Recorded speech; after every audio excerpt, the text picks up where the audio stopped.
around about 1969, I went to see 2001, A Space Odyssey, and I was just blown away by the vision of Clarke and Kubrick.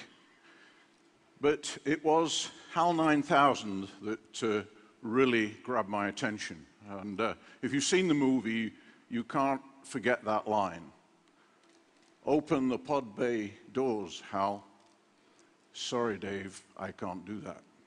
Oh, all right, so I got kind of interested in the whole subject. And it led to me starting to ask questions, like, when would he be here? And the futurists and the AI community were predicting that Hal9000 would be here in 25 or 30 years. So, okay, we came to the year 2000, he wasn't here. The year 2010, he wasn't here. Where is he? Well, this in turn led me to ask three important questions. Would he be here in 2025? Would I be here in 2025? And will my computer be proud of me before I die? Okay, it's kind of a cool question to ask.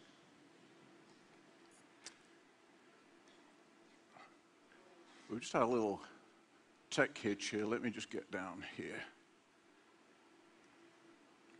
Well, there's no doubt about it, the machines are getting smarter. This was a seminal moment in AI. Throughout my life, there've been all kind of argument about would machines play chess. All of a sudden, it's a non sequitur. Now, we don't talk about people playing chess. We look at the competition between machines. And just last year, we saw Watson blow away all the contestants in Jeopardy. Now, this is quite remarkable, but you could ask the question, aren't these just machines running algorithms? Are they thinking? Are they intelligent? And the answer is, we don't know. And the reason is, we have no way of describing, quantifying, or measuring intelligence. We have nothing. There are well over 150 definitions that have been published of intelligence. And the snag is, they're pretty well meaningless. The capacity for cognitive thought, or the capacity for analyzing and solving problems doesn't help. It doesn't give us a clue. And I was looking at things like the IQ test, but even in 1908, Alfred Binet explained that his test was flawed. It wasn't a good idea, but it's still used as the gold standard today. And if you go in the literature and you look at the AI community and you look at the futurists, you get graphs like this. And it would say that the internet is probably somewhere between 100 times and 1,000 times smarter than we are right now. And a PC is something like a mouse. I can tell you my laptop is not very smart. It's not intelligent. It's not as clever as a mouse. And I started to look at what other people were saying, and I found the priesthood of the singularity. 2035 is the big deal. That's the point where the machines take over. And so I have a proposition for you, and the proposition is, these people are wrong. And I don't mean they're wrong in a small way. I mean they're wrong in a big way. And what I want to do is I want to explain to you why I think why. And I got a call from a defense company. It came out of the blue, and it was a real joy. And the reason was they had got a series of AI machines that they wanted to compare. The snag was they had got thousands of mobile and fixed terminals, hundreds of outputs, and exhaustive testing was way out of the question. Was there a way of comparing them that would be really quite accurate, very fast, and of course, low cost. And being an engineer, engineers can walk on water. We take on problems the rest of the human race is impossible. I said, sure, I reckon we can come up with something, not knowing whether we could or not. So I took on the problem. And one of the most common ways of comparing machines is to say, it's got this amount of memory, it's got this kind of processing power, and then if you want to get really cool, you multiply the two together to get a factor. And this is so crude, so poor, and so very wrong. So I started to look at the evidence. And the first thing I looked at was life forms that have no processing power and no memory. So slime mold, for example, and jellyfish are a collection of cells. The cells have got sensors and actuators. They've got no central processor. They've got no brain.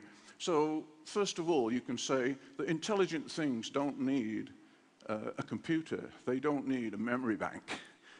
They really don't.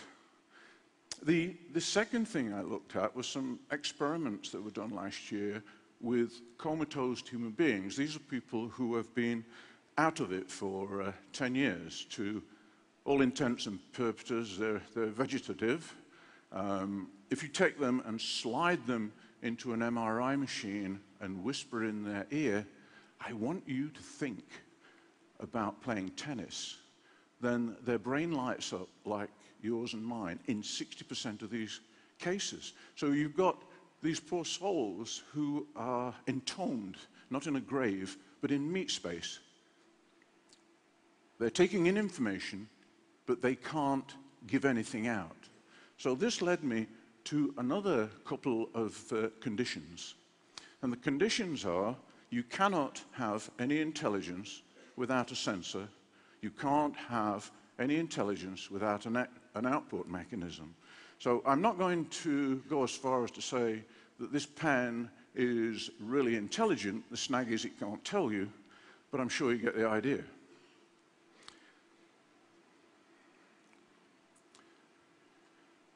An axiom: intelligence is entropic.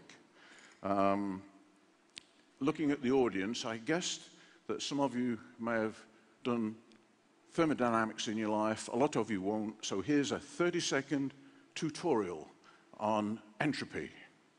Entropy is the celestial ratchet. It will kill us all. It will kill all life forms. It will kill the planet, the universe. And the theory goes like this. There is a game. Everybody and everything is in the game. There is only one game. We can't opt out. Nothing can opt out of the game. You cannot win this game, but you can break even. But you can only break even on a cold day. The snag is, it never gets that cold. That's it. So no matter what you have, entropy increases, eventually it dies. It's the reason that all of the perpetual motion machines that have been brought to my office didn't work when they arrived. Okay. So the question is there a formula that would describe intelligence as a comparative measure between machines? I think there is. Here's mine. Don't panic. This is comparatively schoolboy kind of formula. It's got a logarithmic in there. And there are sensors, S, eyes, actuators, fingers, processing power, and memory. That formula satisfies all the conditions I've identified. If the processing power goes to 0, you've got intelligence. If the memory goes to 0, you've got intelligence. But if either the sensor or the actuator go to 0, no intelligence.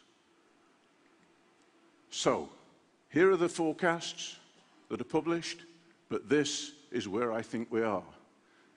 Our best PCs, our best computing power, are about like a spider. There is a kicker in the tail to this story. We need a lot more sensors and a lot more actuators, and I'm going to propose to you that here there are billions of them are being distributed. Last year, the rollout of things like iPads really started. 18 months ago, there were none. There are now 40 million out there. 6 billion people with mobile phones, 3 billion are smartphones. There are lots of sensors inside our phones. More are going to be put on. We've already heard about the robots becoming more sensory. That is where the future is for intelligence. So I have one final thought for you, and that is, are we going to be smart enough to recognize new intelligences and new life forms when they spontaneously erupt on the internet? Thank you.